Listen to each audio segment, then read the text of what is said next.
5 plays for the Battle Mode Friday Night Fights, featuring King Dime versus Moon Marooned and Nero Redgrave.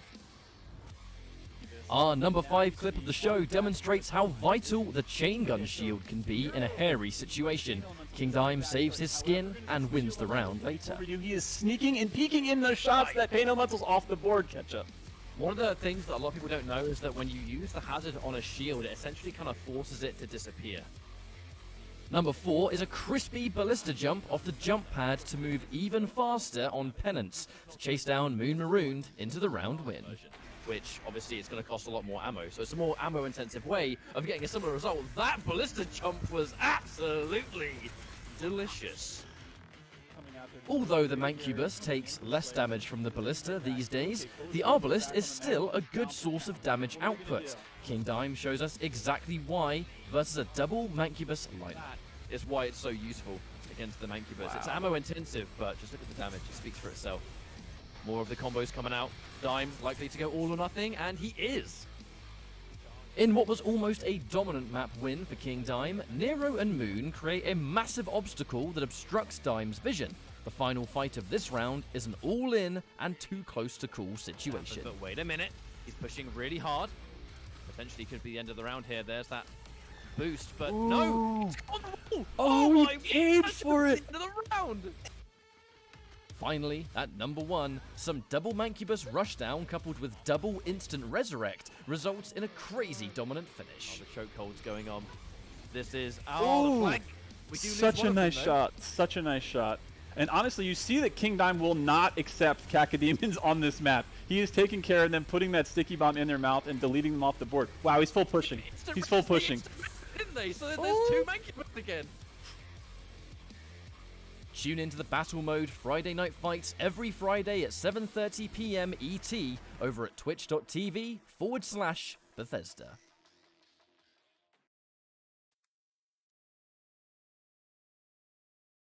Can everybody hear us? Are you there? Are you there, Ketchup? Yes. Yes, I am. Can everyone hear me? I'm pretty sure I've unmuted myself. I think we're good to go. Everyone ready?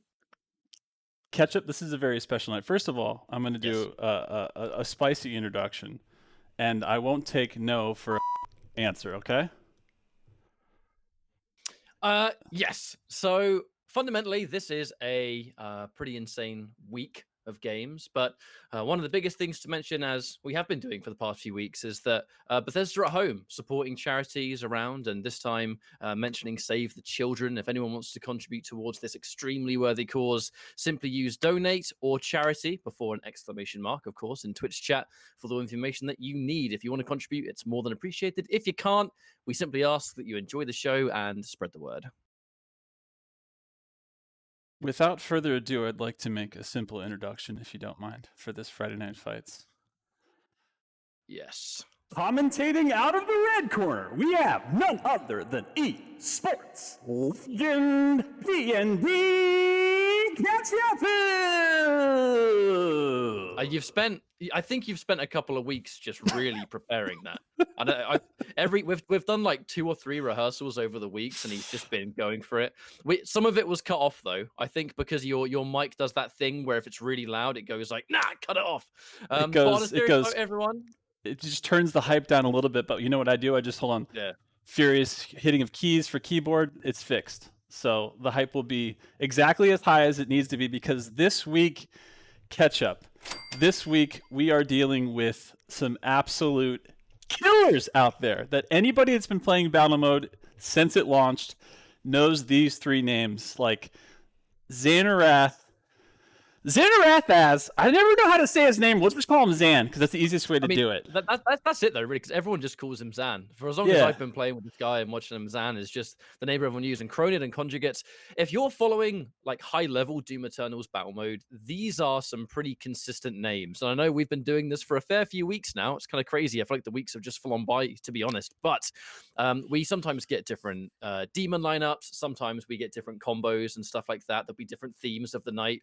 The theme of tonight is just raw skill, if anything else. This is some of the highest level player base wise, I think that we've had in quite a while, and because that's saying a lot, to be honest, because everyone that's played in Friday Night Fights is already ridiculous, but this is just like ridiculous.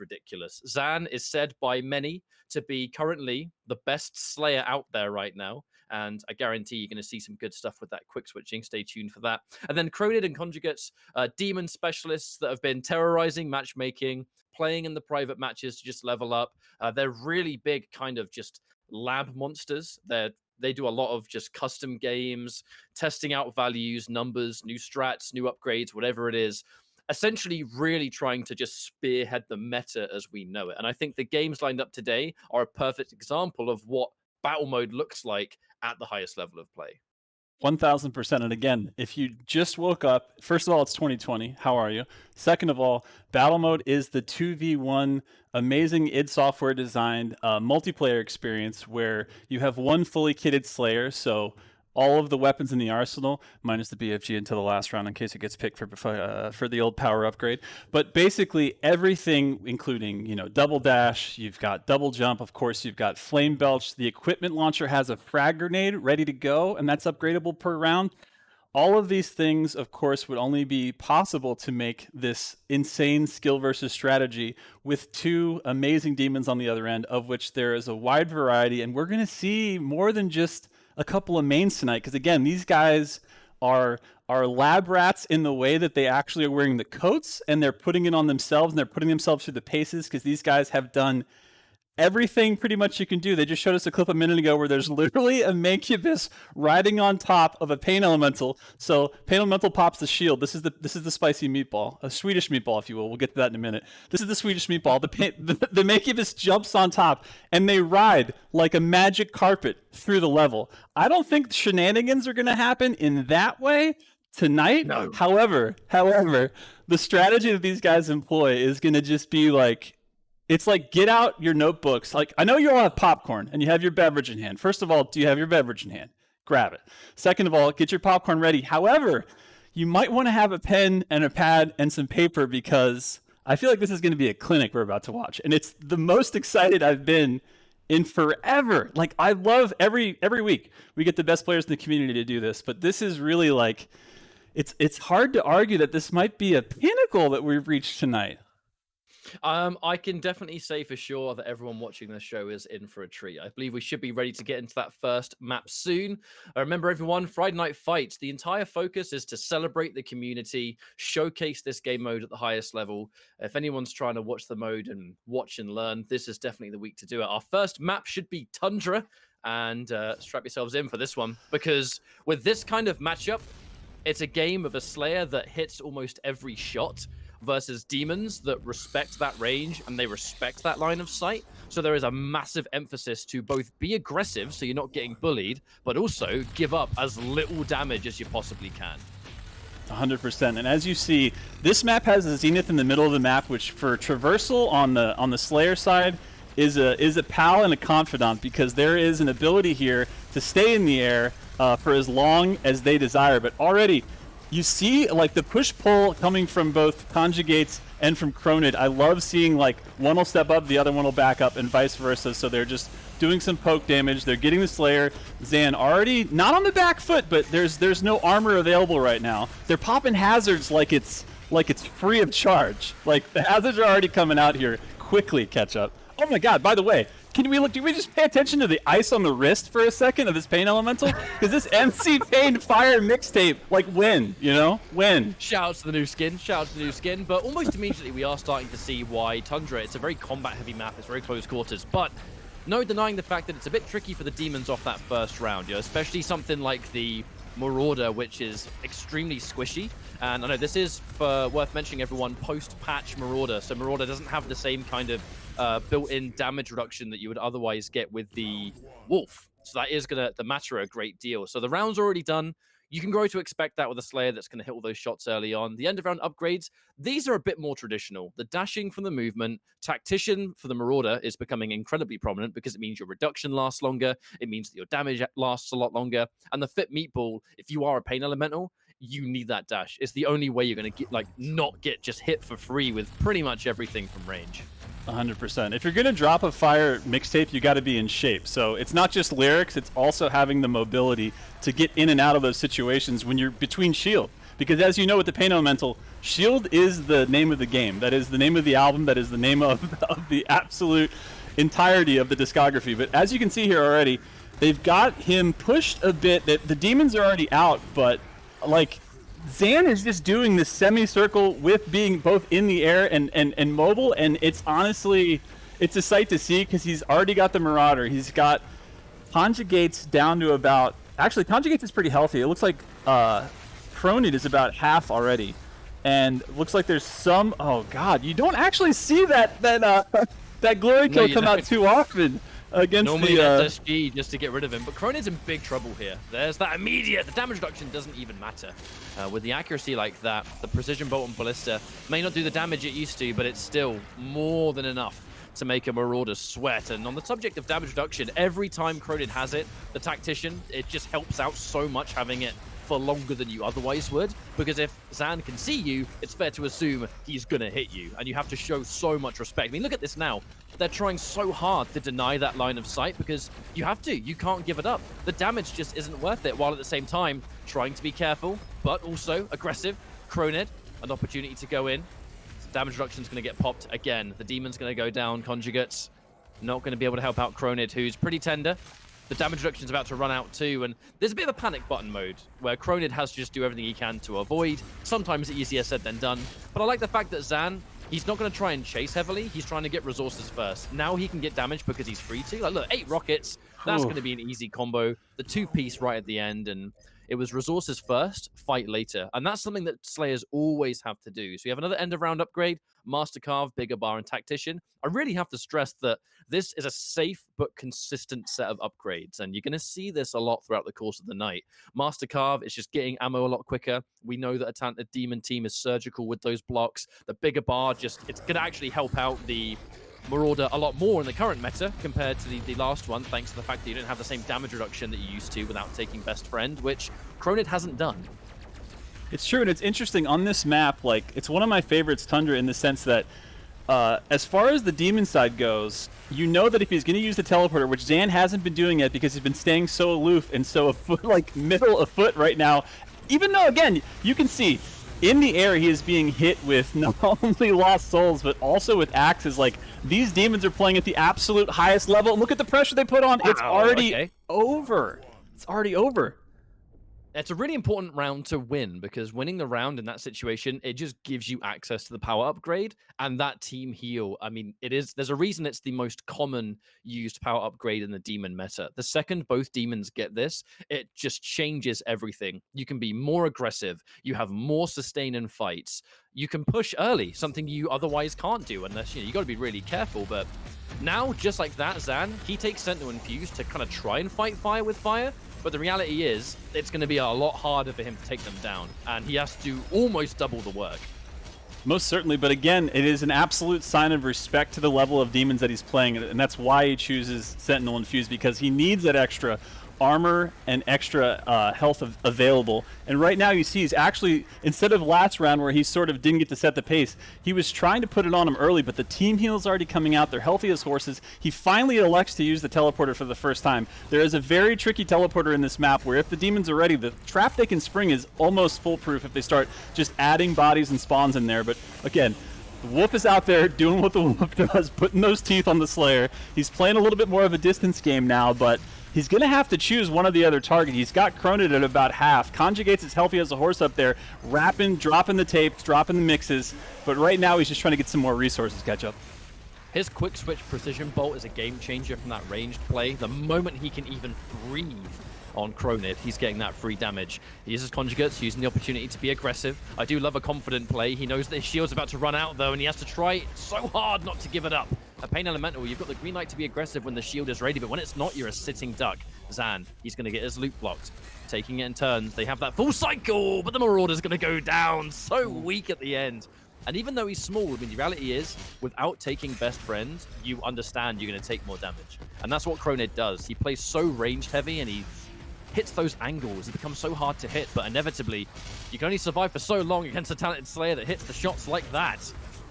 But again, like you said, one of my favorite things you keep seeing consistently here is that when Zan even has the advantage, instead of pressing it and just pushing forward and betting it all, he's going and getting resources and playing smart and still using those peppered shots of both the precision scope and using some range, like with the remote detonate for rocket launcher. And honestly, it's put Conjugates where he's basically at a half health situation now. So unless he pops team heal and they kind of do a restrat, just kidding, he's full body blocking with the shield. You love to see it. Oh, but he's going to pay for it. Oh, the Destroyer Blade, the way that came out. Oh my God, off the face of the earth. You don't see a lot of Slayers swap between mods of that fashion the way Zan does. It's as and when, right? I need to go through surfaces. Downstairs, tight angles, the damage will do it. Like, he's got the maths in his head for how much damage he needs to do. And not quite able to block it. Kroniid, a lot more pressure on him to really kind of avoid taking this free damage. But just notice, Kroniid, you're so used to seeing a lot of Marauder players be all aggressive, and that totally works. It's totally one of the strategies, but Kroniid plays a much more reserved style. You know, the demons do some of the work. It's all about poke damage. It's all about the range. You can see Zan trying to disengage and get some of those resources, but there's so much respect both ways. Oh, meat hook jump. I like it. Ooh, Conjugate's taking tons of damage. Really sticking to him now the shield is down. You have to take the damage when you can. Look at this quick switching. Oh, my. That was just the amount of pressure that was just put on Kroniid there when he switched targets. That priority was full. There was a committal from head to toe there on the Slayer, but wait a second. All of a sudden the Slayer's on the back foot and they're all right about 25 or less health percentage-wise. But wait, the team heal is out, so we're going to have some healthy demons coming out. Zan's trying to resource stack on the same side. There's a 1v1 with the Marauder. By all means, this should be it. This has to be it with how weak he is. How has he even survived this? I'm not exactly sure. He's going to get some damage. He can use the no, doesn't use the teleporter. Wait a minute. It looks so much like Zan was going to get taken out, and then you just look at Kroniid here, and now he's actually the one that's pretty damn tender. The aggressive play. Oh, he's stuck! He gets stuck, and the damage aura is going to finish the job. That was kind of scary, to be honest. He's going to go after Kroniid. But... Yeah, that was a Marauder's fingernail, is what they call it in the biz. It's 2v2 now, 2 rounds to 2. He's right away switching mods. You know what's coming out here. It's the Destroyer Blade. Oh, but you know what? Sometimes it's a priority. Instead of just having to shoot it off, you just realize you have to switch away, abandon that plan, get bit by a wolf, and get the hell out of there right into their plan. Right? Like the way that they had dropped that hazard, being exactly on the top of that, knowing that the trajectory couldn't change once he committed to that jump pad, was sick. It's the rise of demons that are now starting to go with that double hazard action set loadout. It's all about damage, being able to out-damage a Slayer, being able to shut down the chain gun shield, with chain gun being as common as it is. In this matchup, you're noticing that Zan is using the chain gun shield almost exclusively to either go toe-to-toe when a pain elemental shield appears, or to absorb the wolf. That's one of the other elements he's using it for. Can we also talk about Conjugate's like accuracy right now? Like that guy is hitting every lost soul and making them absolutely find the home inside of the chrome dome of Zan. It is just bananas to watch. Like every single time I'm turning around, it's just another lost soul coming out and hitting. But Conjugates again, like he's putting the pressure on, but Zan is able to, when he does his circle around, when he does his like kind of, my God, that hit. Oh, the switch. Really oh, no. There's no way he's getting out of that. Okay, that's a deletion. That's a full delete. Okay, so now it's a 1v1, but again, MC Pain, oh God, he's in a pretty bad spot. I thought he was going to be safe because he had so much HP, but hold on.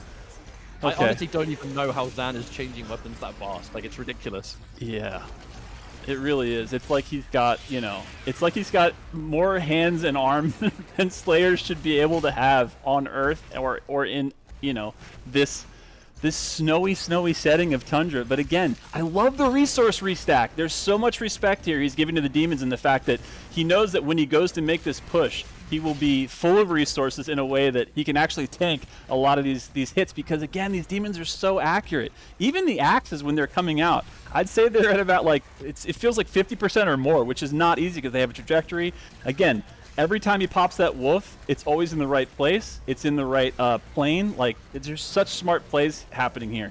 And that peekaboo, that poke forward, poke back, Zan's having to re-get resources, but again, he's on the back foot now. The demons are looking really healthy, and they're making a strong push here.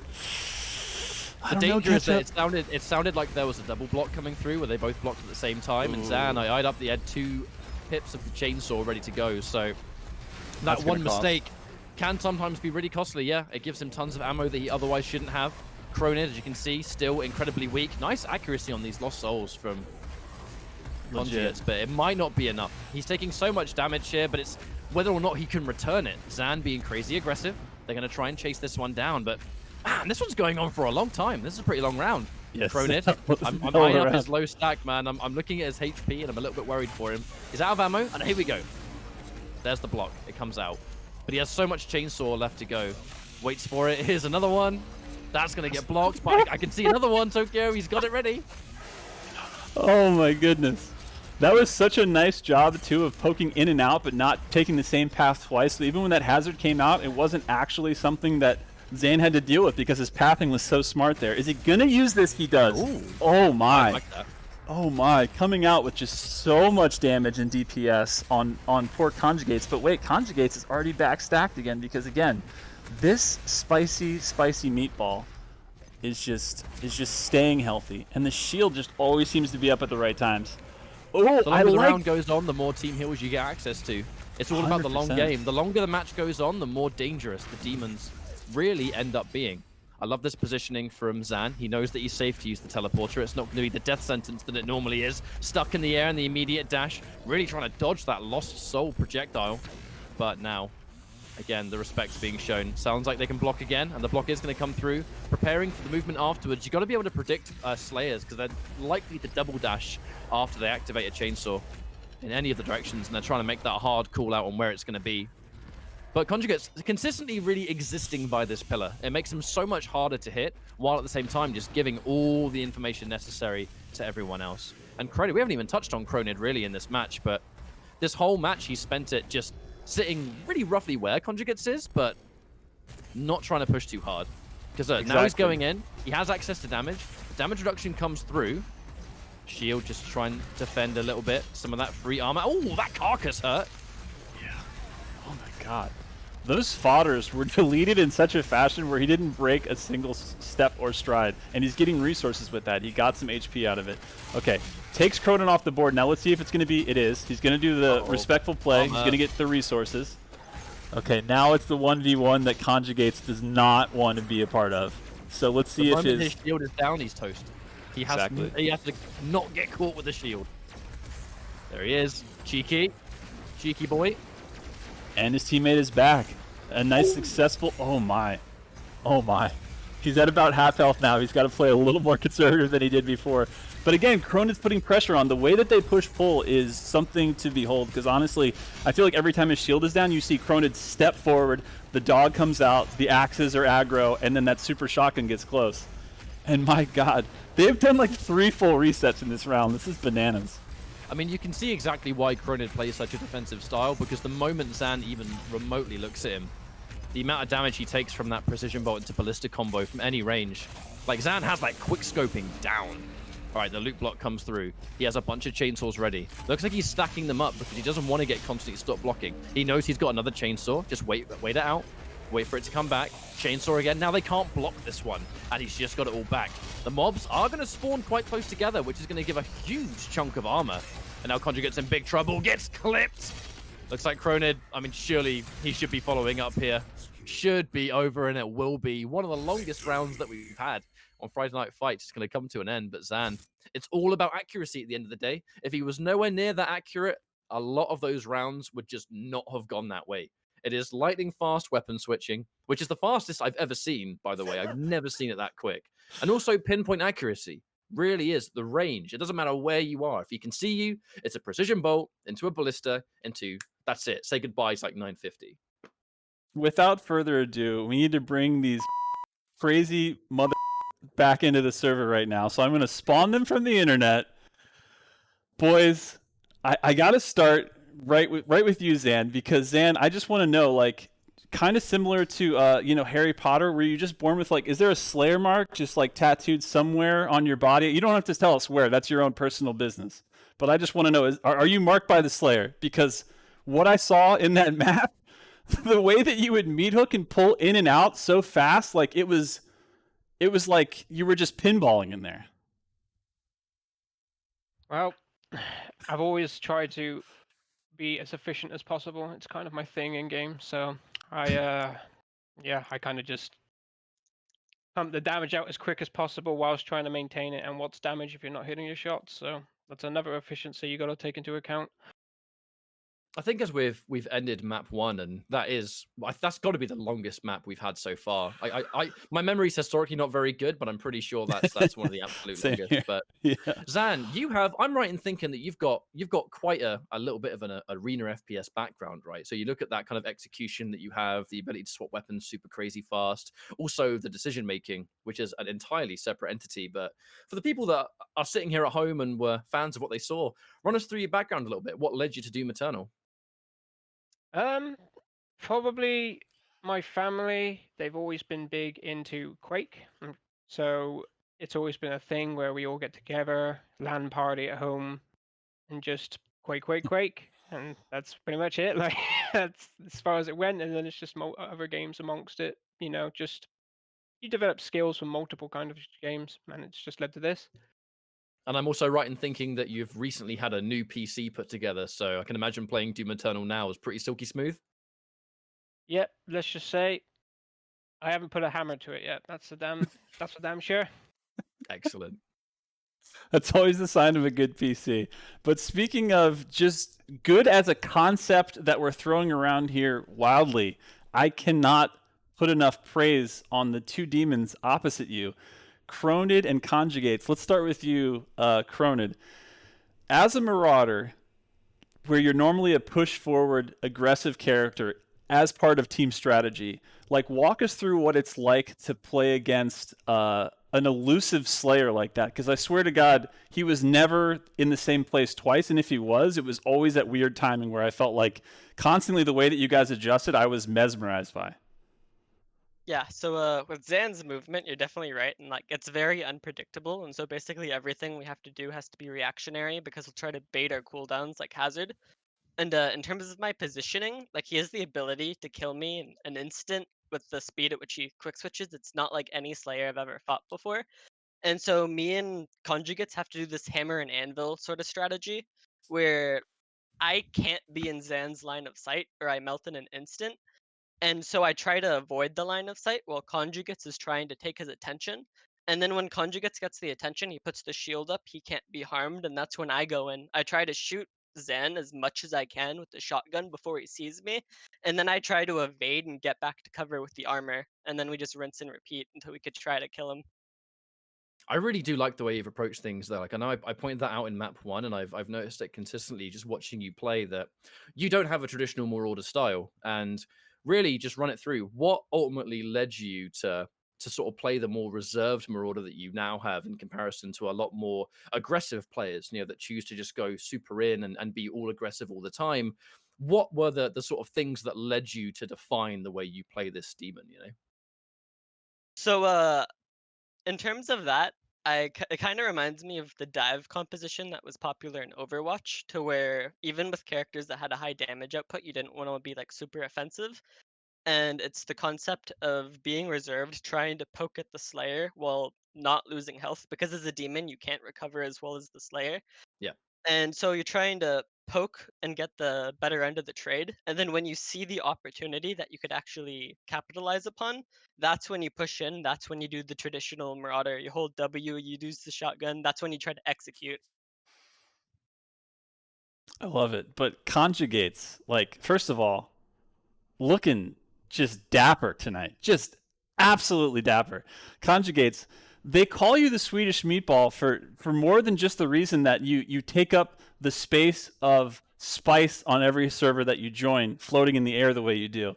But also, I believe that you might even hail from such a place that might have created such a monster. Is that true? Exactly. Yes, that is true. I come from the holy land of IKEA, Sweden. I don't know what model or make you are, and even if I did, I'm not sure I'd be able to pronounce it correct on stream, and I'd just be like, oh. But honestly, I want to ask you, like, I don't know if I've ever seen both pressure and accuracy, like the way that you put on Zan in that map in Tundra, and like, walk me through again, because I know that, you know, in talking to you guys a bit and in talking to a lot of people that have played Slayers that are at the level that Zan is, like how much of what you guys do becomes planned? Because I know that you guys, obviously your comms have got to be silk. And I know that you guys have shortened your comms to even certain things like what do you guys say exactly when you're doing the loot block instead of just saying the full sentence? Yeah, Kroniid can explain that better, I think. Okay, so I'll do my best imitation of it when Conjugates is calling for me to loop block rather than a nice calm loop block. What he does is It's faster. It's that efficiency. It is Yeah, efficient. Gotta respect exactly. it. Just shortening it down to LU is it's easier to say than loot blocked. It's like It's yeah, true. it just floats off the tongue. It's that demon shorthand that you guys are developing.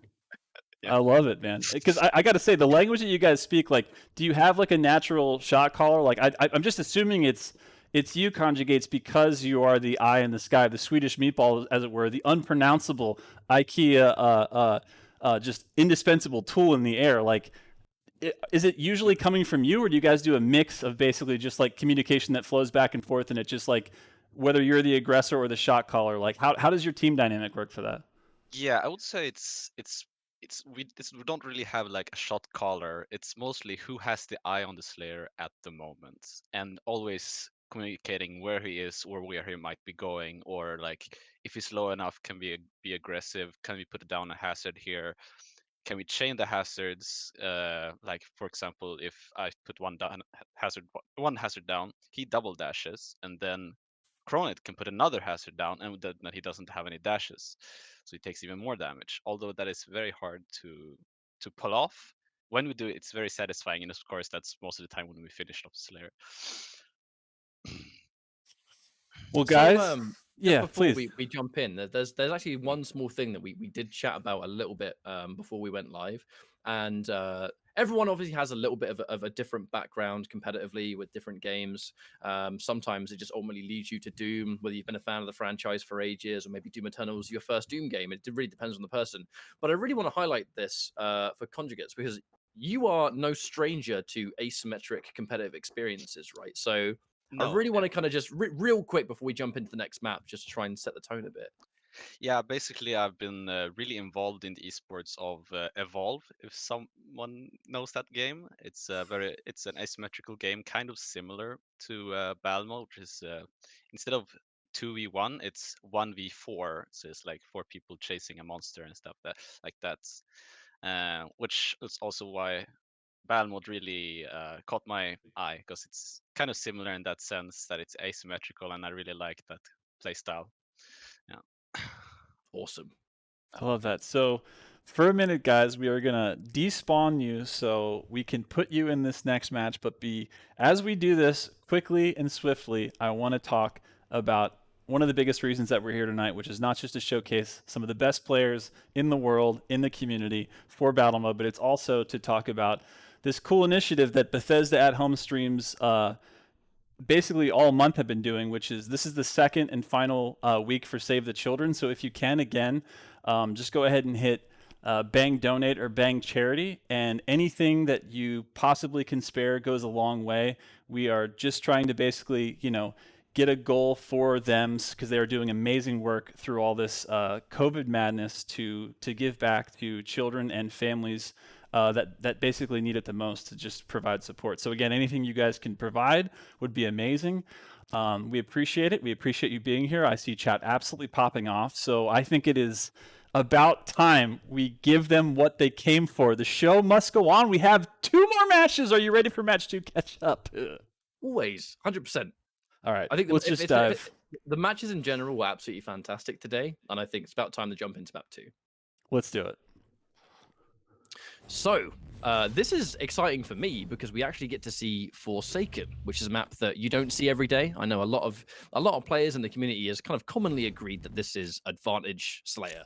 A lot of the maps are pretty balanced. Forsaken, it's just the lack of room to move around and deny a lot of those shots normally leads Forsaken to be a map that is heavily favored for Slayer, especially if you hit those shots like Zan. So we'll see how these two players are able to kind of work around the Demon's shortcomings on this environment.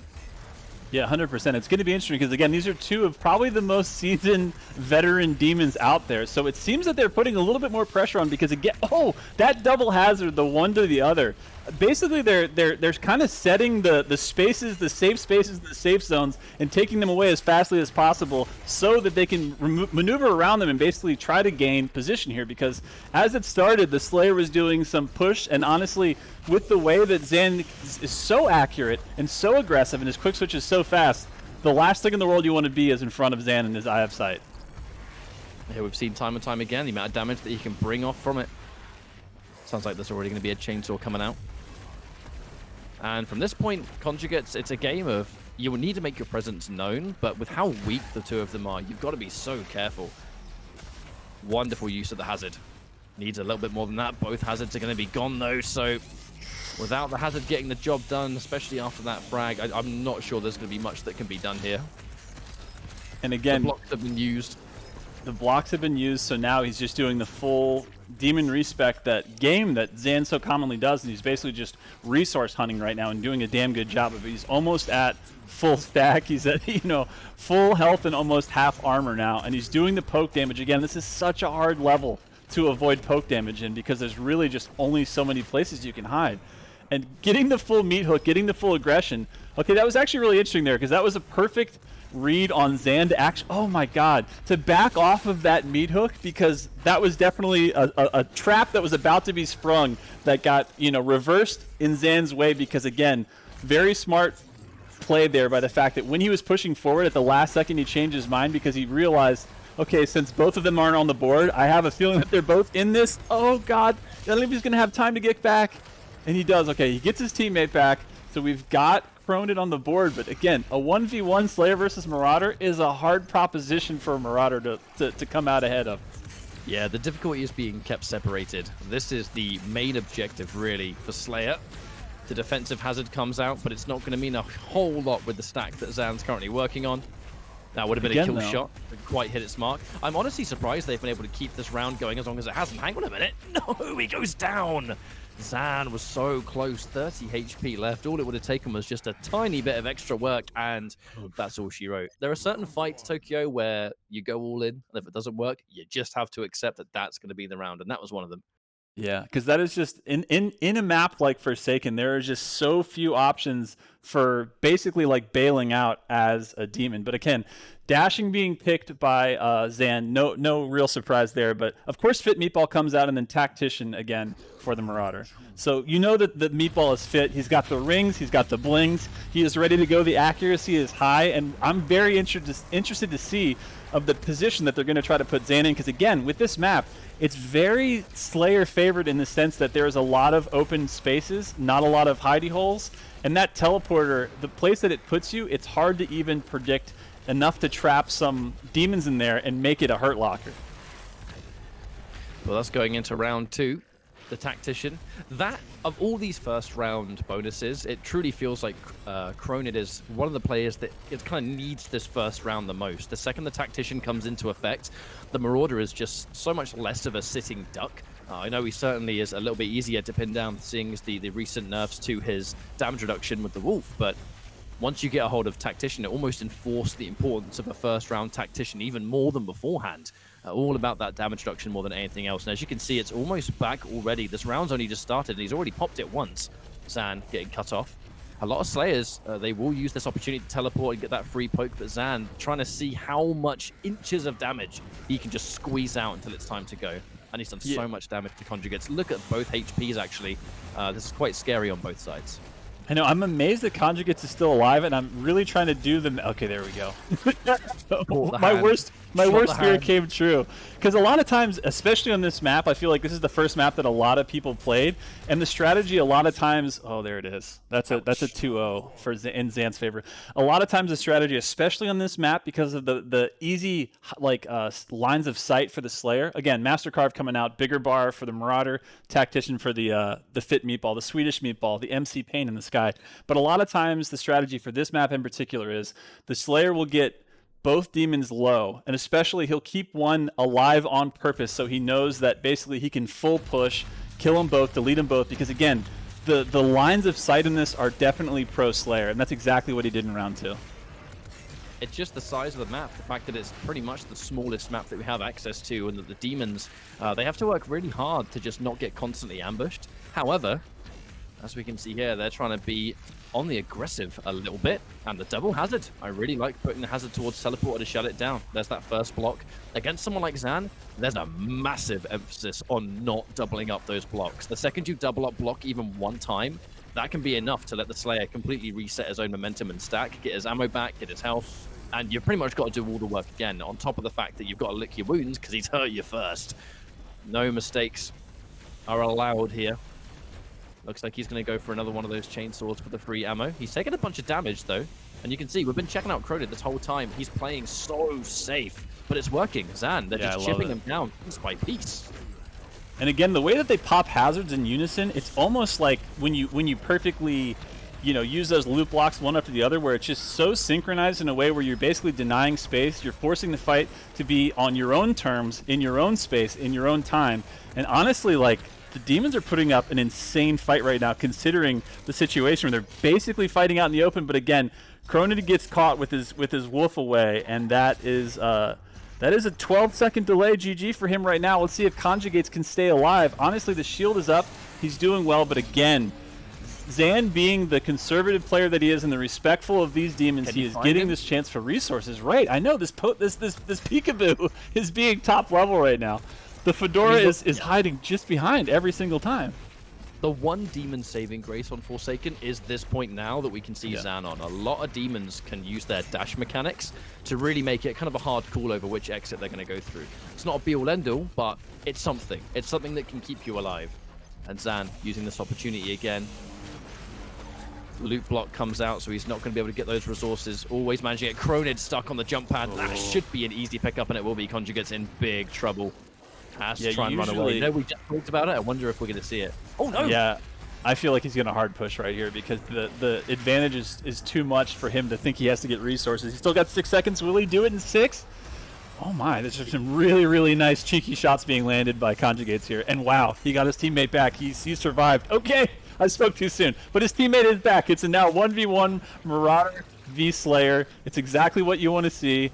For the Slayer, for the Marauder, it's a little scarier of a situation. But again, this is interesting. He's playing that pushback. You love to see it. He got stuck on Geo. You can't for long. Zan, I mean, the damage reduction was active for a little bit. Oh, he survives just long enough. Again, he survives just long enough. That's all that matters. He's going to drop. They're going to go for the aggressive push. He's keeping him separated, but the important thing is that they are surviving within like a microsecond before the other one comes back, and that's enough to waste some time. The question is it going to delay the inevitable, or is it going to allow them to somehow find an inch?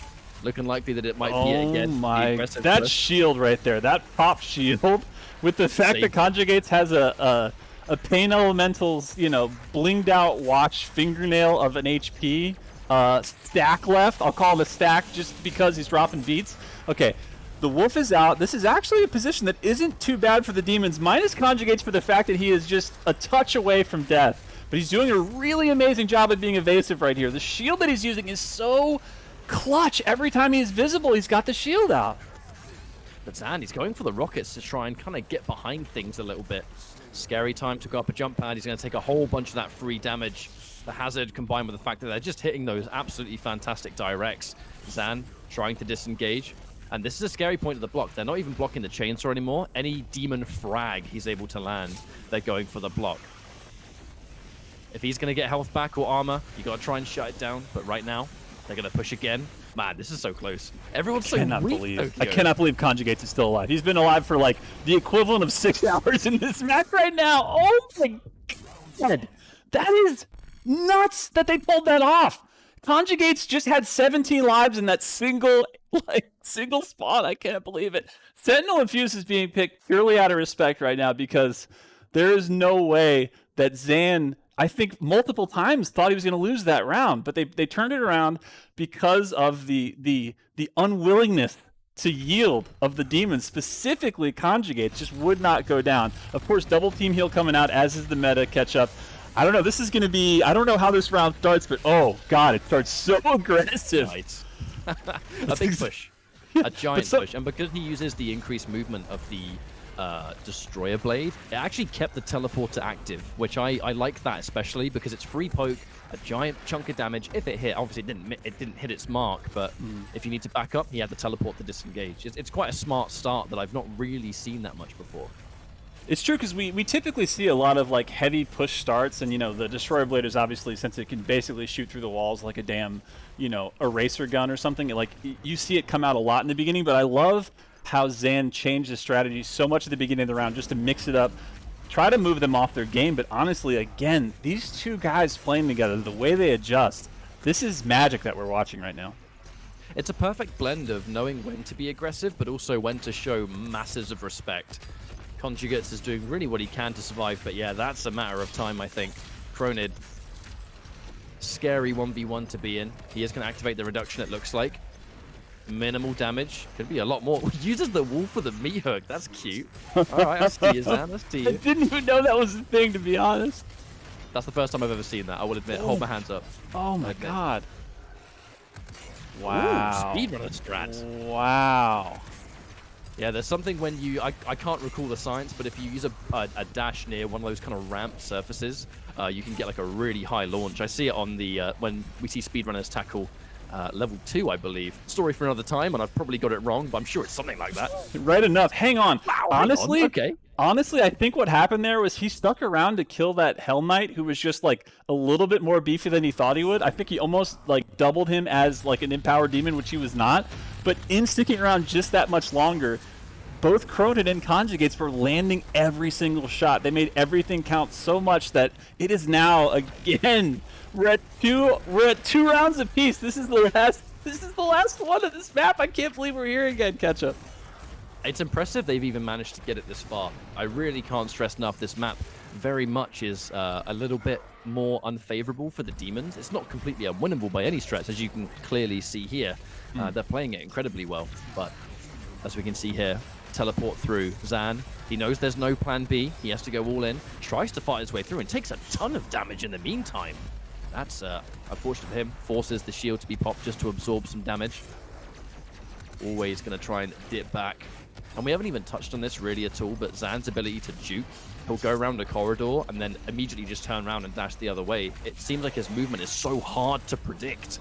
Oh, absolutely. He's doing some Allen Iverson level moves. I just keep thinking basketball analogies in my head because I swear to God, it's like I'm watching like whatever year that was. They had, is it the '94 like U.S. like basketball team? Like it is just like Magic to Bird to Jordan and back and forth and to and fro. Like there's just so much being exchanged. Not only respect but just damage both ways. Right? That was it again. You think I'm going to go down jump pad? Guess what? Double back, go towards teleporter, and now he's got a free way out. And he's got his stack back up too. That one juke, I can only assume there was fodder near the teleporter because he is way more healthy than he was before. Yeah, and it's not just the push back that Zan has so like right. Like his left, right, his front, back, like he keeps them so on their feet, but somehow look at him. Like they're both a little bit hurt, but they're still at like half or more stack. Zan right now trying to get a little bit healed up, trying to get the resources, but I know. But look, you know, now that the Arachntron is off the board, as is, I feel like he has a personal vendetta against Carcasses. I don't know what he is, but I think it's just those shields that are just adding something extra. To Zan, I'm pretty sure he definitely does. I feel like there's a vendetta going on underneath of the match that we're watching at this high level right now. But this is just game-changing precision bolts he hits with just quick scope from range. He just looks at you, even a small little angle. Oh, 100%. And then the precision bolt deletes so much health. Even for Conjugates, who has more natural stacks than most demons, in this kind of matchup, just being able to take away 400 on command, quite low on ammo, so he's actually not out of the woods here. Has to be very careful with the super shotgun because that's going to be, he uses it on the Prowler. Really smart, I like that. But now he has to get some ammo. He has 3 pips ready. He has to wait for the block to come through. There is a mouthwash company here in America called Scope, and I think I'm going to call them on Zan's behalf and be like, I have a new spokesperson for you, because the way that this guy is scoping in and out is blowing my mind. Like, every time I blink, I'm like, I think I missed 2 weapon switches. It's crazy. The precision scope is so much right now. There's that double dash fresh off the chainsaw. He's going to go towards teleporter this time. I love their choice to keep the high ground. The moment they jump down and try and match his height, he will shred, and it just takes you way too long to dip out and get back to a safer distance. Look at these lost souls. To absorb. like every single one is hitting. Like he's trying to stack. Like they've denied him as much as they can. They've both got no loot block right now, but like, I mean, he's almost out of armor, and Conjugates, when I see Conjugates with more than like 5 health, I'm like, oh, this guy's fine. Because we've seen the survivability of that Swedish meatball. It's nuts. Okay, the hazards are out, and he's falling into him. He's got no more armor. Okay, he's stacking back up a little bit. Will he use the teleporter? Oh, no. I'm a bit nervous over the fact that the Arachnotron jumped down rather than staying up top to try and help out. Poor Conjugates. It's going to make its presence known, and we are going to bring somewhat of the fight down here. There's the reduction. Should be fine to survive at least long enough for Conjugates to come back. And he is going to be able to. Can Zan make this count? Looks like he's charging up a Destroyer Blade. Ooh, Can that you stay Prowler. overkill? That Prowler. There was nowhere to teleport to. He was just cut in half. He was like, it's like, how do you like your peanut butter and jelly sandwich? Cut in half. That was the Prowler. The poor, poor Prowler. Okay, I love this push, and then the back up immediately into the hazard. God, though, the poke, like you're saying, Ketchup, it is just at pinpoint accuracy on like, just on dial. It's like speed dial right now for that scope.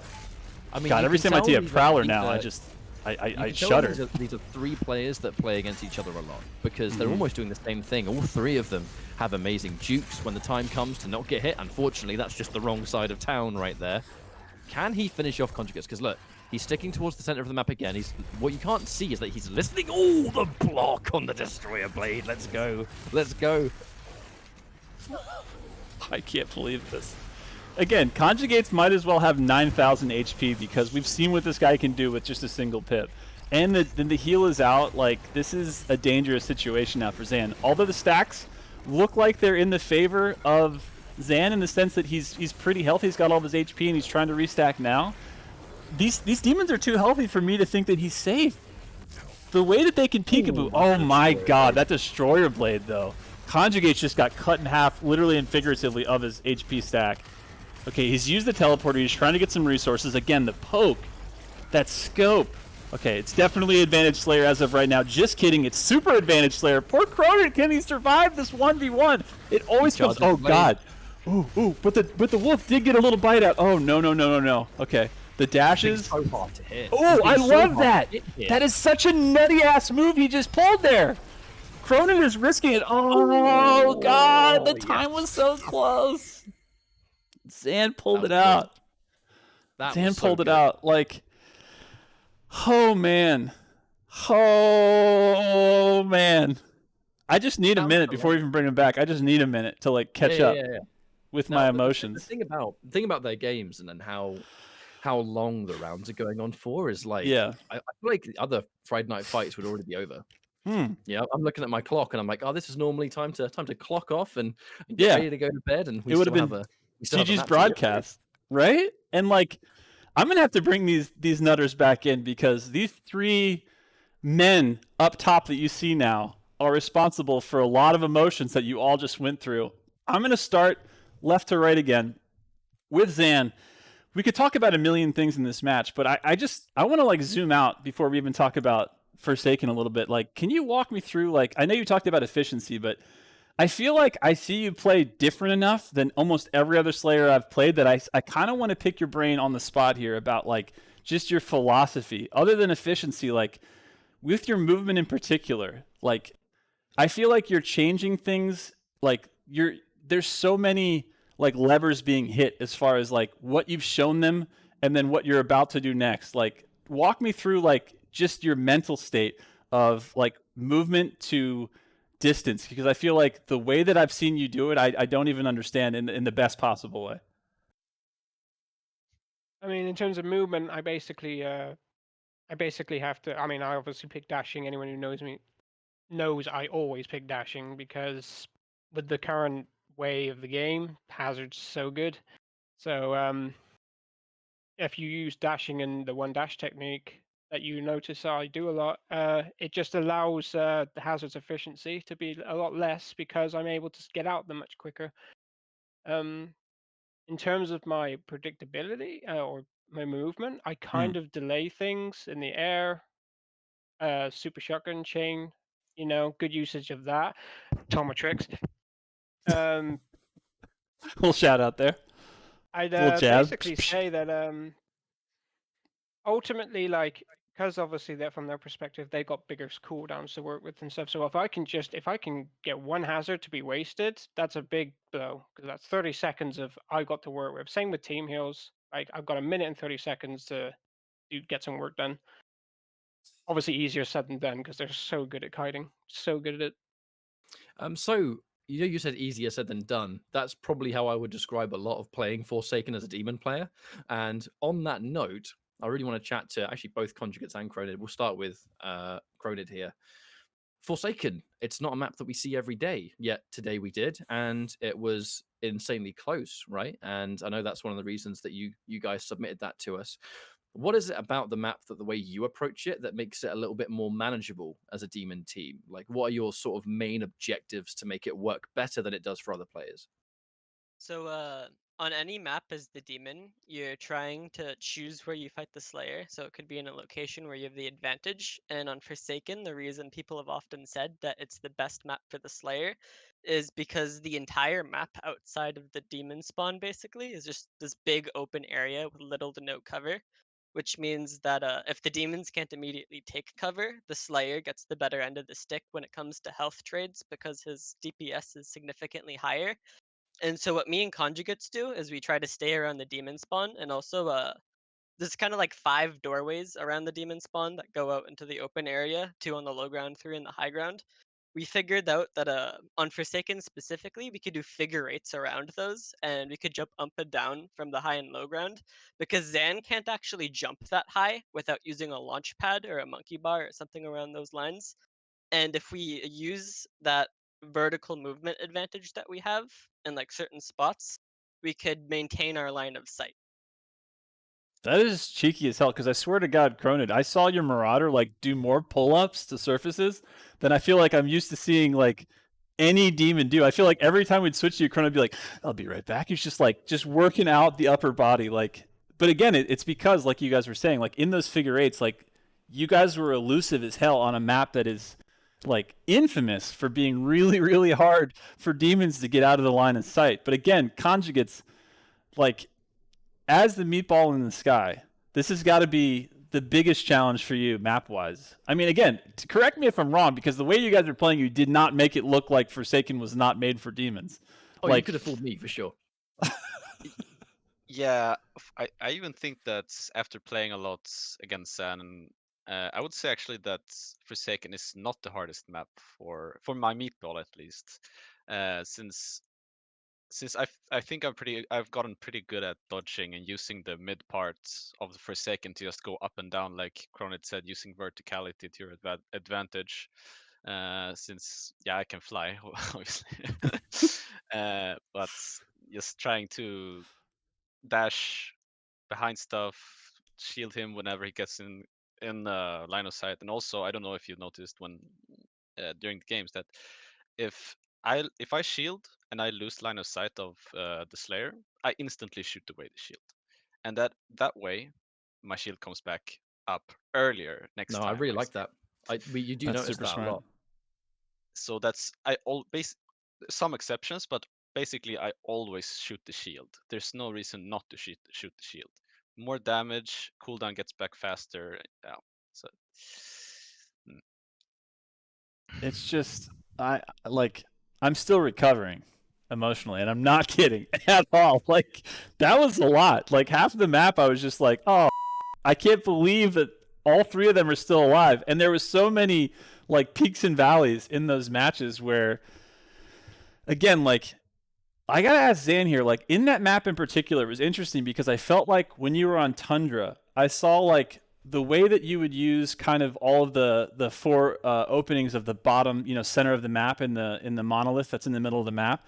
Like you were doing a lot of like zigzagging and almost like billiards happening there. And I feel like I saw you do a lot less of that. Was there a reason that like in particular on this map with using meat hook, like you use it more selectively in the way that you weren't doing a lot of like the quicker, like shorter versions of it, not just for resources, but even for movement in particular for Forsaken? Ultimately, it's simply because that middle part, I'd honestly say, is much stronger for the demons than it is for Slayer, given the fact that Just knowing little things in the game, like knowing the Slayer cannot reach the ledge on that middle part, whereas a Marauder can, and a Penelementor obviously can. Like just that fact alone, just if you've got that knowledge down, like you go up, go around the corner, line of sight, that's it. I can't catch you. I got to go to a jump pad, or I got to use Super Shotgun. That's the only way I got to do it. But that takes, that the multitude things can determine whether I get that. A demon being in the right spot at the right time for Super Shotgun chain. It's just I have to apply more utility to get there. That makes total sense. So Yeah. it kind of works both ways, in and out. Like it's a very exposed area, but at the same time, if I'm on the retreat, that's suddenly my disadvantage. So Right. Because even I though have to there make is it that work.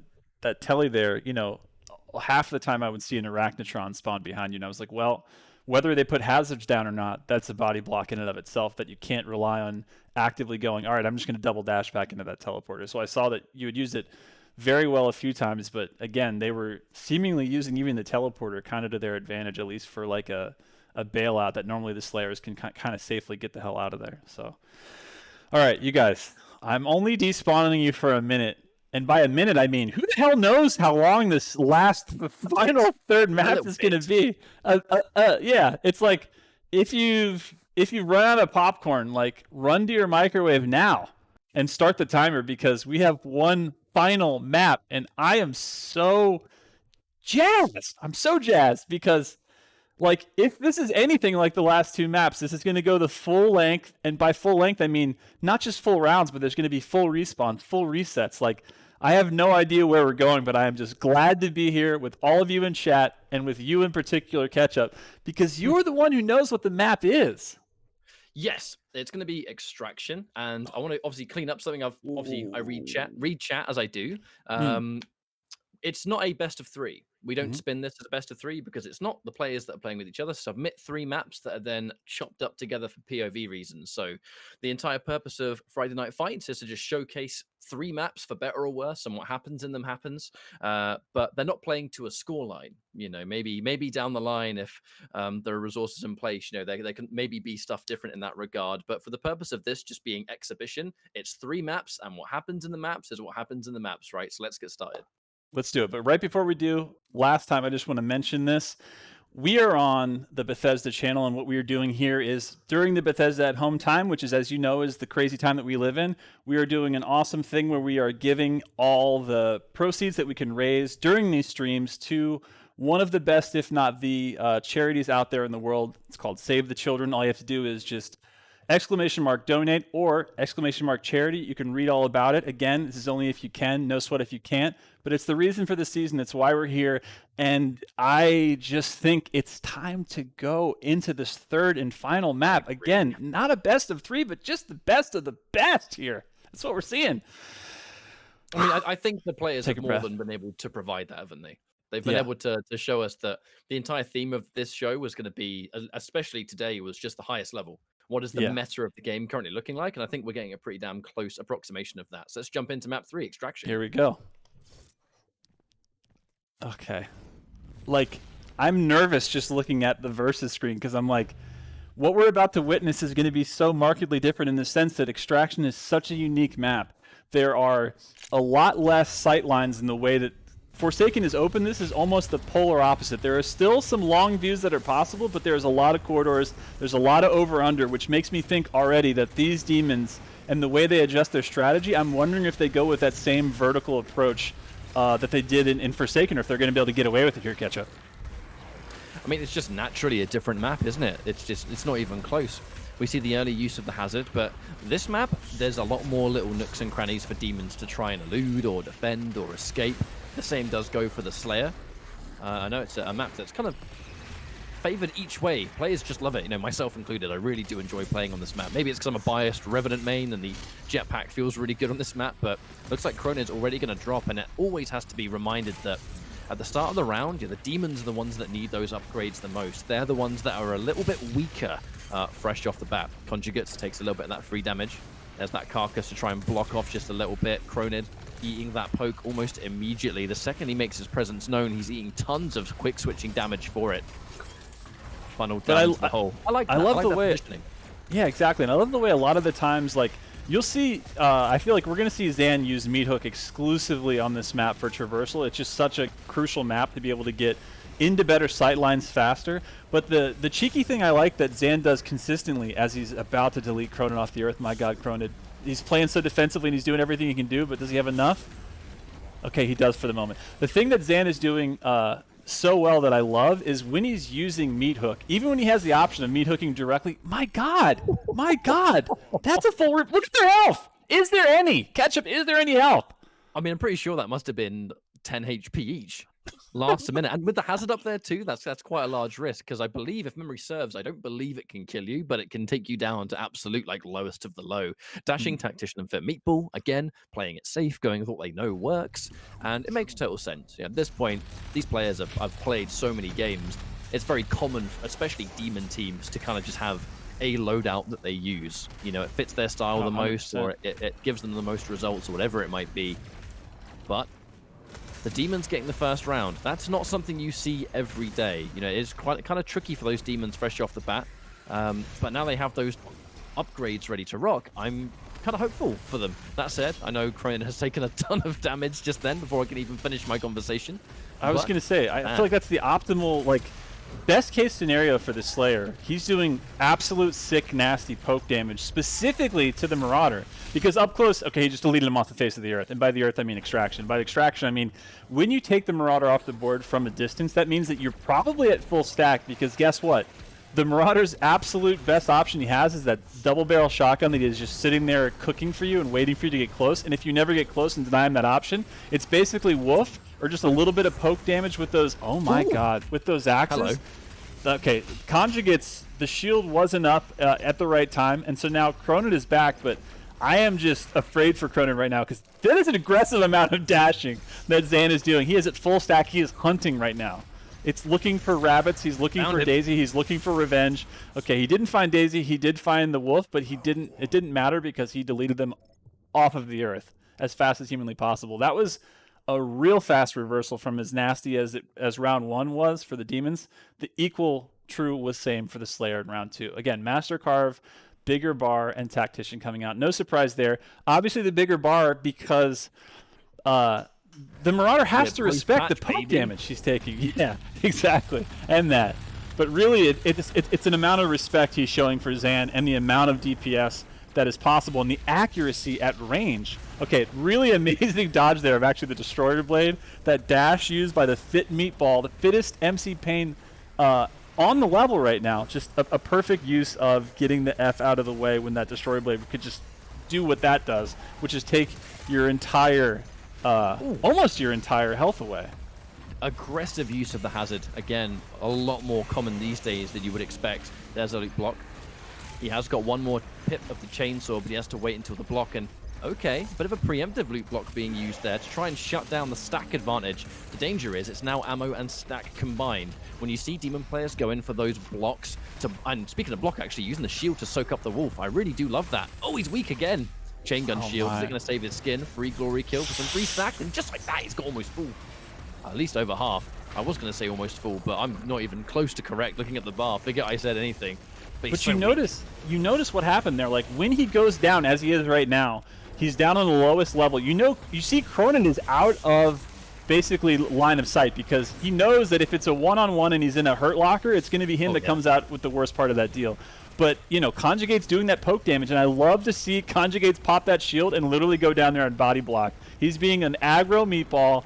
He is showing all of the world that IKEA isn't just for hard-to-pronounce furniture. It's for demons that are tilted with the mixtape that they want to literally deliver to the inside of your carcass when it's turned inside out because he is being aggressive.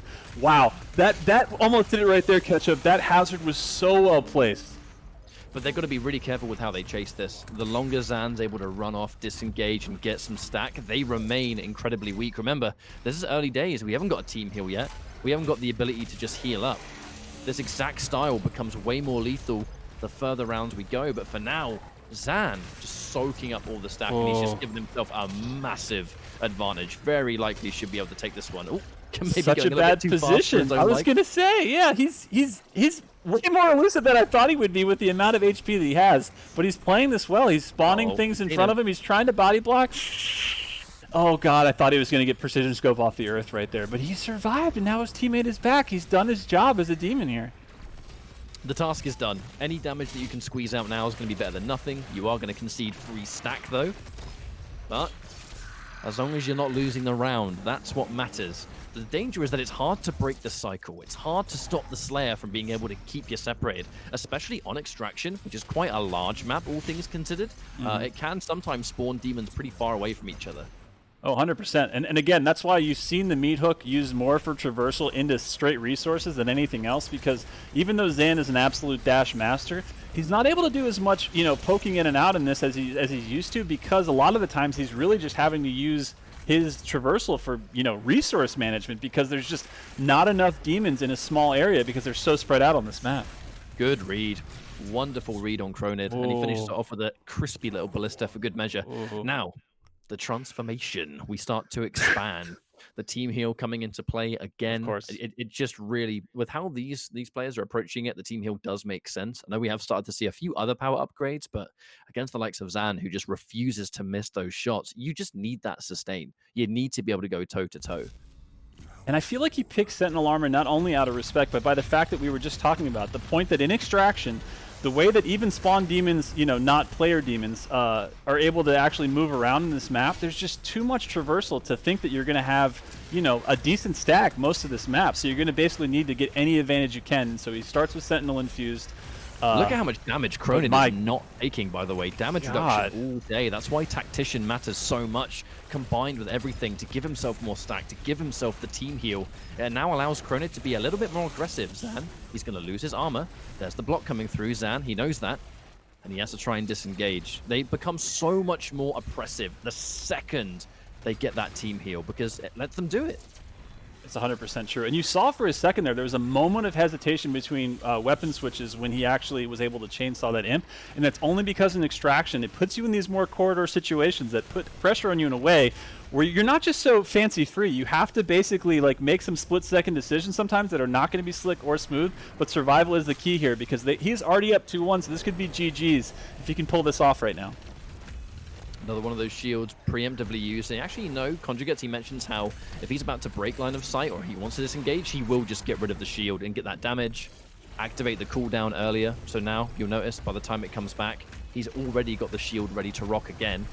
Micromanagement of a shield as a Pain Elemental is so important. Kroniid's taking tons of damage. Here comes Conjugates to try and get in and save the day. Unfortunately, not able to save his teammate, but he's not taking much damage, so it doesn't really matter. And honestly, he did a lot of damage considering the fact that he was up in his face, which as a meatball is the most dangerous place to be. But he's pretty stacked right now. As you see Zan doing what Zan does, he's playing a little conservative here. He's respecting the fact that he knows Kroniid's going to be back on the board as a Marauder, but he wants to just get his full, you know, set back, get a little bit more armor, get all of his ammo back. But okay, we're at a place now where Kroniid is hurt, and so he's going to be playing defensive as he has.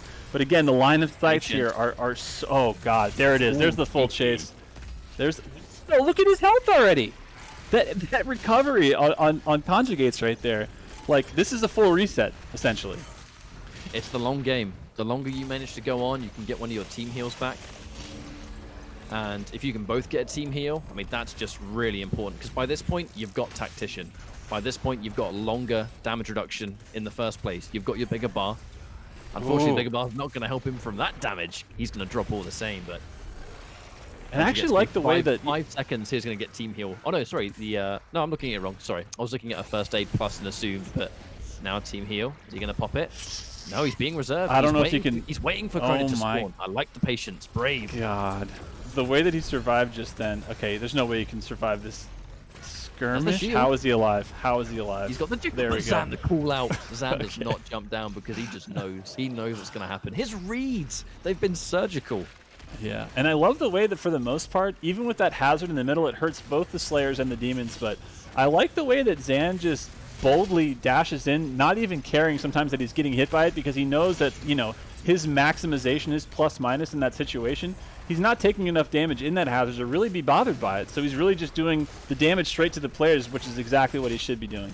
As you see right here, he's not taking too much damage in the hazard. It's one of those things that Oh, I do too. Yeah, It honestly, tilts you in a way, right? Like, I know that's not even commentary as much as it is thinking out loud, but these maps have been so good. They really have. Because I feel like they're somehow showing us every corner and nook and cranny of these levels and putting fights in here that we've never seen this back and forth exactly. Like, I feel like these guys are legitimately creating metas like every match they play, which they've played a number of matches that would make you blush. Oh no. Oh no. Wow, he got out of there with a teleporter and at the very last moment possible. But he's so low. Oh my god, this push forward pain elemental. Wonderful. Wonderful use of the hazard right at the end. He saved that until the movement was guaranteed, and I think that's so smart. He put it on the jump pad because that's the one time that Zan cannot juke. Yeah, as chat says right now, these matches go hard. Like, that is the understatement of the century. Like, I cannot believe. Come on. We did. You're right. This is not unexpected, but still, like, it has to be said. Like, these are just such top level. Like, we are just seeing such a showcase of exactly what this mode has to offer. Like, the skill versus strategy, like, it's being pushed so much back and forth that, like, the chess pieces are just like flying off the board and then flying back on, and then they're being reset. Like, I have literally no idea what's about to happen in the best possible way, because again, the Marauder right there being pushed forward and now taking a step back, letting Conjugates, being the Swedish meatball in the sky, do exactly what he does. Of course, the loop block coming out. The Lulululus are popping off right now, Ketchup. They are just being unleashed upon Zan. And again, they're keeping Zan at a stack where he is almost never having armor so far in this, and that is exactly where they want him. Armor is going to be the devil in this situation, and getting even more of those directs. Really good stuff. He's about to lose the shield, so that's going to be some free damage. Trying so hard to disengage, and now Zan, an opening to do some extra damage. Haste, it's going to get popped. If anything, just to try and move Conjugates into a safer position. More aggressions coming through. Zan, okay. Can they get the call out? Really good use of the hazard again. By all means, that's going to be it. Hell yeah, Tokyo. I mean,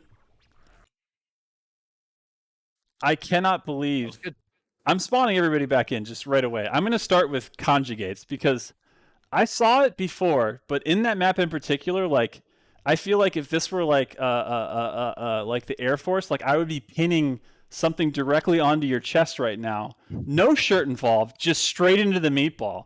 Like, I know that you guys might have invented it, but like, what is happening with your movement? Like, I swear to God, it's like, even when you're backing up, you're fluidly always like using height to your advantage. I saw like there was so many times where there would be like a little shoot where normally, the Slayer would be trying to chase you on the jump pad, but you'd just be smoothly going over here, dashing behind, dashing in front. Like how much time have you put into this pain elemental? Because it is so slick. I don't know exactly how much time I put into the pain elemental, but a couple of hundreds of game at least. Yeah, and it shows. Just also a lot of practice against good slayers, and that's, I think, is the most important things. Even if you have a lot of hours into the game, if it's not against people that are good, you won't learn from it. Amen to that. Yeah. 100%. I mean, it's the evolution, isn't it? That if you play general matchmaking, and I mean, the biggest advice you can ever give, and I don't want to self-insert in any way, but obviously I've got a lot of competitive experience through the years, and it's all about how you use that time, isn't it? Because matchmaking is one thing, and it's certainly good for fun, and it's certainly good to kind of just get the habits in check, maybe for better or worse, depending on who you play against. But never be afraid to reach out to people and get involved in those custom games, join Discords, get involved with community members that take it as seriously as you do. That's how, correct me if I'm wrong, everyone, but is that not how you all sort of came to be and met each other, as you just like-minded people that just wanted to get involved in high-level custom games, and here you are? Yep. Yeah, seems right. All right. And just so you guys know, it's not just us and the whole community validating the insanity that we just saw as far as competition and the level of that which you guys just played battle mode. We have none other than Hugo Martin in chat, and his actual comment, I'm just going to quote, is, "My brain is melting. My brain is melting because you guys are just you're like video droning all of us as we watch this. Like, I don't even know where to begin on that last map, Ketchup. Like, I had to start with the meatball because I've never seen a pilot like that. I've never seen evasiveness like that, where I felt like he was actually like the hardest thing to hit on the map somehow, even though like, you know, he's a floating meatball. For the most part, he's fairly predictable. He's got a pretty big shield that's sort of a big giveaway, but yet the way that he was played there, like, I feel like we need to. Yeah, please. Yeah, one more thing you can do after round 1, of course, because fit meatball is so important to your survivability as well as like how aggressive you can be. Is that, for example, you can with fit meatball you can dash in, shield, do your damage, body block him, like cut his vision off from your teammate, and then because you have fit meatball, during the 4 seconds the shield is up. The last second the shield is up, you have your dash back, so you can dash back and get to cover and let your teammates take the rest. Yeah, that was That's what it that was sounds so like to nutty, me. right? Like Ketchup, every time he was down low, I would see like, you know, usually Zan would go down low because that's where a lot of the spawn demons end up. So Zan's trying to do his resource game, of course. And I would see Conjugates, and you know when he was ready because like you'd see the shield pop, he'd be throwing Lost Hold, he'd come in, but and then he'd just be the hell out there, and then all of a sudden Kroniid wouldn't be there either because he's body blocking. Like I'd say that that was strategy. an extreme close-up moment, but it is the pain elemental nutshell. That 1 minute the pain elemental's over here, and the next minute it's hello. It's like, It was so close. I think Zan was just like, I'm a little hungry, actually. Just like, just take the bite. Like, it was, yeah, you're right. It was like face to face, cheek to cheek. Like, that was nutty. But, like, again, Kroniid, like, I want to point out how interesting it is because you showed us some defensive Marauder before. But I feel like in this map in particular, like, when Zan, especially when he would start the rounds and do a lot of poke damage, like, tons of poke damage, whether it was the Destroyer Blade, Precision Scope, or just the plain Ballista. Like, walk us through your defensive play specifically in this map because I feel like it's such a tricky map specifically for the Marauder. So, it is kind of like tricky in some spots, but in other spots it's better. This is one of the maps I've had a harder time trying to find like the best Marauder spots in, just because like it kind of goes both ways. But generally at the start, what you'll notice is that I always go to the right side of the demon spawn because, as I mentioned in other maps, I like to use vertical line of sight to get out of Zan's sights. And that area has like 3 different levels of height that I could go on, where there's either a floor below me or a ceiling above me, so I could juggle between them. And then that's basically all there is to it on this map, is just vertical line of sight everywhere, because there's just the underground and the upper ground. I want to switch between the two as fast as I can, otherwise he's going to catch me. It's funny you should mention switching between the two. Zan, you were switching between all-out aggression and playing that kind of patented hit-and-run style, and I know you're using the teleporters for some of that, but it doesn't seem like you use teleporters as much for when you go in. It's almost like a backup plan. Could you run us through kind of like what dictates whether you choose to go in? Because sometimes at the round you'll be straight in there and sometimes not, right? What dictates whether you do either or? Normally I fundamentally make myself work with a certain portion map based on how the demons behave. So I could go against some demons that, like, when they are like, some demons are on the treat so hard they go to the other side of the map. That's the kind of reasons I want to use the portal. Or if I'm going against demons that, like, give me an idea of their experience, kind of like I can go to a portal and bait out some cooldowns and then dip out, like, without any severe consequences. It's stuff like that that portal has its uses. But players like this, I know they're smarter than that. I know they're not going to put baits on me, put CDs on me and stuff, and I know they're not going to peek. So I'd just be wasting my time going in there. So I need to make other pointers in the map work.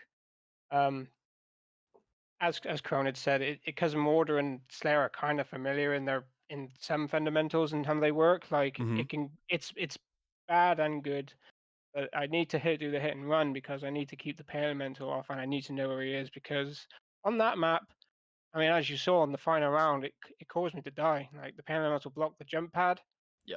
And that was it. I was stuck in the hazard, no dashes to commit to get out of it quickly, and it was the death of me. And there's a lot of jump pads in that map that the pain elemental could do that, and then when you got a Marauder backing you up in that, nasty. I think it was good games all round, and it it's really almost was. fair to say that although this has definitely been our longest episode of Friday Night Fights, we're about to close things out, and like every single week. Wait, I'm going to pause for 2 seconds before we do, and you're on a perfect flow. I'm only pausing for one reason. I have to do one shout out to Hugo in chat. There's a message, Hugo. I Zan, saw rather. that too, actually. There's a Mention it. message Tell the people. from Hugo Martin, the game director of none other than Doom Eternal, made battle mode from his hands like clay. He says the following. Zan, from all of us at id, you, sir, are the master player. Good games by all. How does that feel? That's pretty damn incredible. I'm honored to hear that from you, Hugo. I will continue to, as you made so popular for this game, rip and tear until it is done. But on that lovely note, actually, what we always try and do with Friday Night Fights is this show doesn't exist without you wonderful players and the lovely people that are watching and taking part and kind of contributing towards this machine that we've built, I suppose. Starting with you, Zan, before we finish things up here, are there any shout outs that you want to give to anyone at all? Oh, good lord, I could give loads. Oh, we got time, mate. Go nuts. This is your time. I want to give a shout out to my two opponents. They are two incredible demon players that I don't think if I met them I wouldn't be as potent in this game as I am now, because we've gone through so much, whether it be testing, playing, we've gone through it all, learned so much, and it's been able to help us understand things that I think when people got to grasp it, it's starting to get pretty crazy in this battle mode. But yeah, lots of people. I've met tons of great people in this community. Spicy Demon Discord. Shouts. Dude, how yeah, Zero X, Grown, and new member Aquatry. Welcome to Doom, by the way. Good to have you, new recruits. You'd love to see it. Yeah, I mean, there's so much to learn from so many people out there. Tomatrix, Salty Cow, Hey Kyle, like absolutely loads of them. I can't even get my head around it. But if I've missed your name, I'm sorry. But I mean all of you. I love you all. Keep being awesome. Excellent. On that note, I guess we'll move down the list. Kroniid, any shouts, mate? All right, so first I would like to shout out once again everyone in the Spicy Demons Discord. And just saying, if anyone's interested, it's basically just a Discord where we train people like how to play battle mode. It's like a really positive community. So if anyone's ever interested in like learning more about the game, feel free to send me a message on Discord and I'll hit you up with an invite. And on another note, another person I'd like to give a shout out to is to Matrix, because when I first met him, I was like a really casual player. I just started playing the game. And from playing against him and talking with him, he's the reason I've gone so hard into this game to like be as Wicked. good as I am now. Love And that. finally, I would like to make a shout out to a friend of mine who's a streamer named Bulu, because I wouldn't have even bought this game if I didn't watch him play it, and I loved it. And yeah, he's the reason I have this game in the first place. So none of this would have happened if it wasn't for him.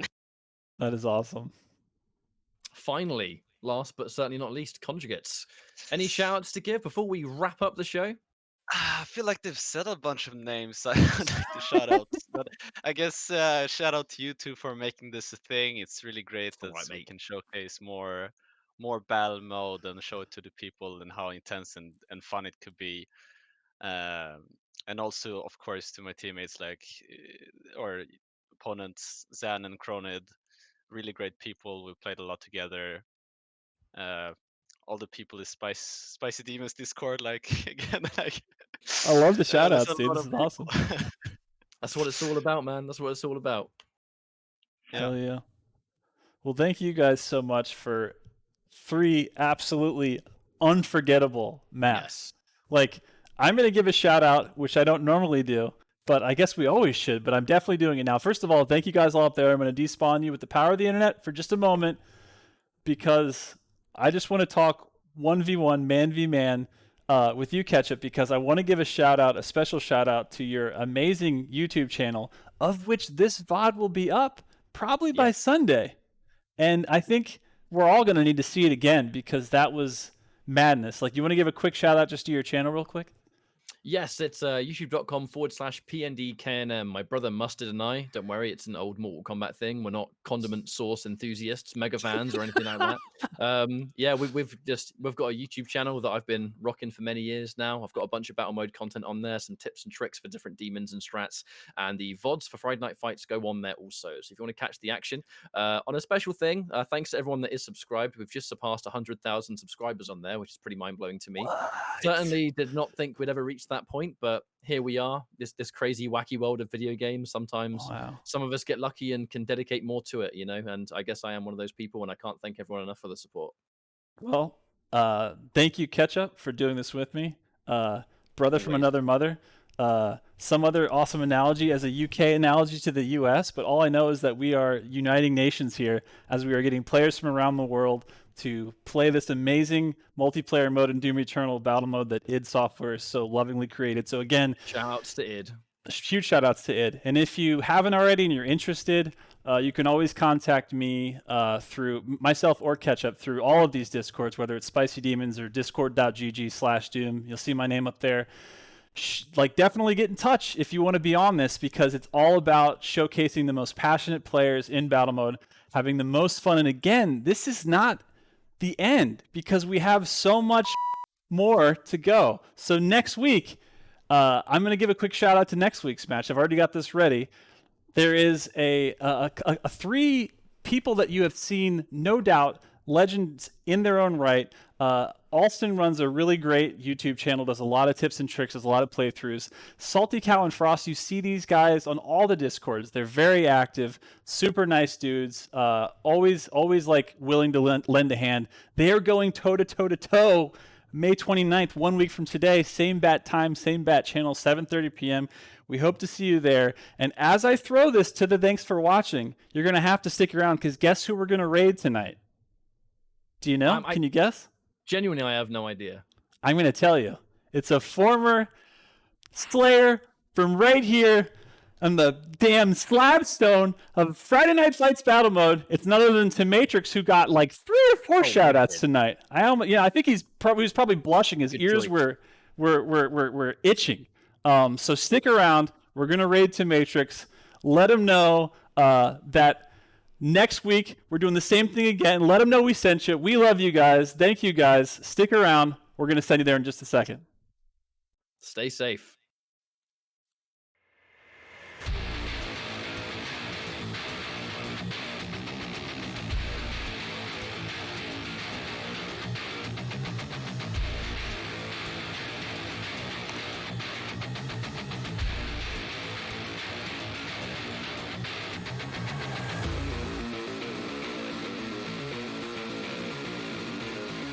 For everybody from Friday Night Fights,